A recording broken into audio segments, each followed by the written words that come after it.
In the quiet English town of Stratford-upon-Avon, wrapped by soft green meadows and a gentle river called Avon, a child was born on April 23, 1564. His name was William Shakespeare, a name that would one day echo through every corner of the world. William was the son of John Shakespeare, a glove-maker, and Mary Arden, a kind woman from a respected farming family. Their house was small but full of warmth and laughter. In those days, England was alive with the spirit of discovery. The streets of Stratford were lined with markets, storytellers, and traveling actors who performed lively plays for the common people.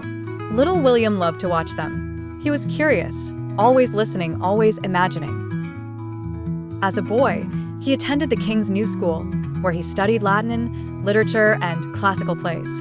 Though the lessons were strict, William found his joy in words, their rhythm, their melody, their magic. He would often write small verses, playing with phrases and rhymes, while his friends laughed at his seriousness. No one knew that this boy would one day write words that would be remembered for centuries.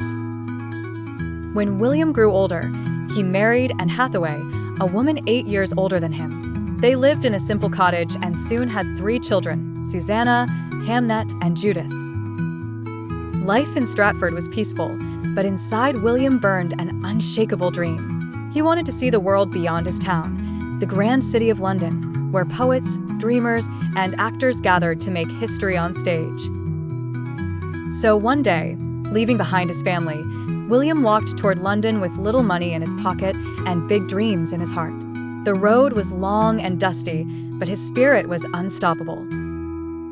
When he arrived in London, the city was buzzing. Theaters were rising everywhere. Wooden buildings filled with laughter, music, and applause. William found work at one of these places, first as a helper, then as an actor, and finally as a writer. He observed everything: the way nobles spoke, the struggles of the poor, the beauty and pain of love, the cruelty of war, and the mystery of life itself. Soon, his plays began to light up the stage. His words touched people's hearts like never before.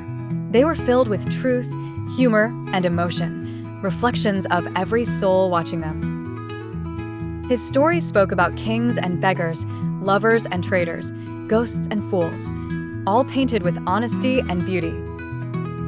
Plays like Romeo and Juliet, Julius Caesar, A Midsummer Night's Dream, The Merchant of Venice, and Hamlet turned him into a legend. The crowds cheered his name. Actors waited eagerly to perform his words. London had found its brightest star.